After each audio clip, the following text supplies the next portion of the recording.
बहुत बहुत शुक्रिया।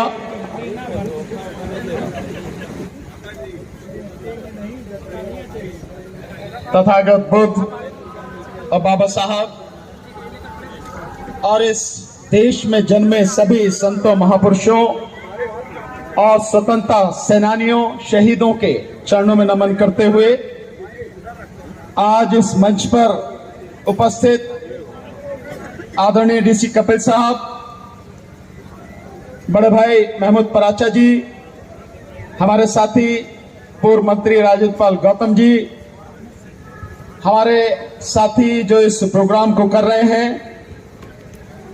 श्री दिनेश चंद्रा साहब और शेखर साहब, और मंच पर हमारे साथ बैठे हुए पसमानदा मुस्लिम महासभा के आदरणीय मकसूद साहब और हमारे साथी अमरेंद्र जी, जो अपने साथियों को लेकर लगातार 599 दिनों से यहां लड़ रहे हैं।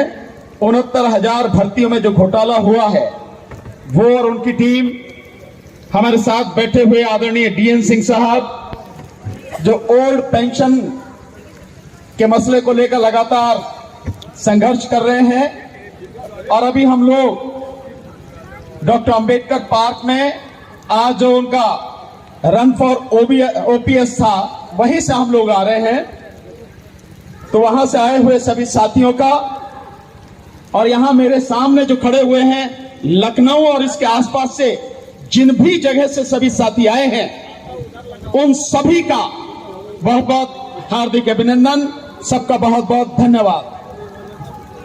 साथियों, ये जो ईवीएम की लड़ाई है,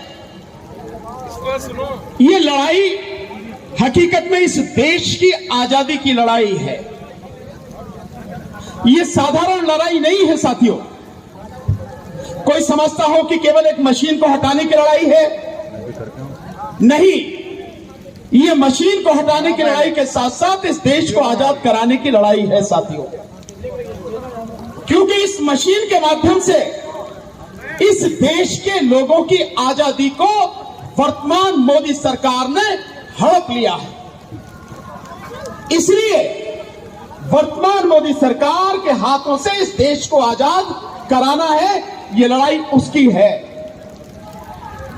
ये लड़ाई है कि इस देश के जो 100 करोड़ लगभग मतदाता हैं और इस देश के 140 करोड़ जो नागरिक हैं, उनके अधिकारों की रक्षा हो सके। ये लड़ाई है कि इस देश का जो अनपढ़, अशिक्षित, साधारण, गरीब, दबा कुचला जो व्यक्ति है, जो इंसान है, जो वोटर है, जो देश का नागरिक है, कोई भी उसका हक लूट ना सके, उसे उसका हक मिले। ये उसकी लड़ाई है साथियों। हमारा बहुत सीधा सा कहना है, देश में चुनाव सबसे महत्वपूर्ण प्रक्रिया है। देश के संविधान के अनुसार देश के लोकतंत्र को बचाने के लिए संविधान के हिसाब से चुनाव हो और देश में free, fair and transparent election हो। ये जिम्मेदारी देश के संविधान ने देश के चुनाव आयोग को दी है। लेकिन चुनाव आयोग अपनी जिम्मेदारी न निभा के एक व्यक्ति विशेष और सरकार की गुलामी करने में लग गया है। उसे गुलामी करनी है तो करे, लेकिन देश उसकी गुलामी से तबाह हो जाए, ये हम किसी हालत में बर्दाश्त नहीं करेंगे। इसलिए चुनाव आयोग को भी और इस देश की सरकार को भी हम चेतावनी देते हैं कि इस बार हम किसी कीमत पर भी ईवीएम से चुनाव नहीं होने देंगे। साथियों, आज भी देश में 2 तरह से चुनाव हो रहे हैं और आप बताएंगे, मेरी बात छोड़िए, आप खुद इस बात को कहेंगे। 2 तरह से चुनाव हो रहे हैं। एक बैलेट पेपर से, जिसे आप पोस्टल बैलेट पेपर कहते हैं। कहते नहीं कहते पोस्टल बैलेट? क्या है पोस्टल बैलेट? वो बैलेट पेपर से चुनाव है। और एक तरफ हो रहे हैं ईवीएम से चुनाव। तो एक ही देश में 2 पद्धति से चुनाव क्यों हो रहे हैं? अगर संविधान में यह प्रावधान किया गया यह सरकार ने संशोधन किया गया तो या तो चुनाव बैलेट पेपर से होते या चुनाव ईवीएम से होते। इसका मतलब यह है कि यह संवैधानिक प्रावधान नहीं है, यह कानूनी प्रावधान नहीं है, यह बेईमानी है सरकार की और यह बेईमानी है सरकार की गुलामी करने वाले इलेक्शन कमीशन की।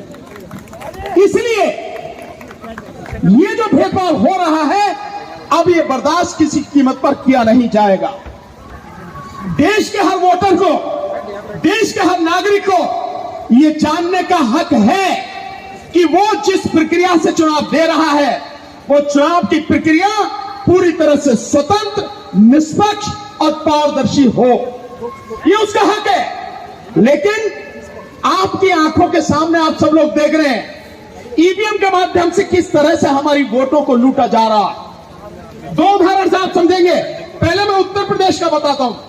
आपने हम सबने देखा, मैं पूरे चुनाव में, चुनाव प्रचार में शामिल था माननीय अखिलेश यादव जी के साथ, और मैंने पूरे उत्तर प्रदेश में देखा कि लोगों को बिना बुलाए जहां भी उन्हें लगता था, जहां भी पता लगता था कि यहां मीटिंग है, लोगों का हुजूम इकट्ठा होता था।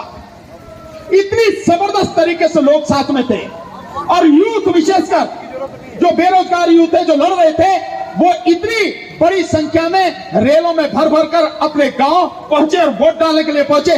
वोट कहां गया?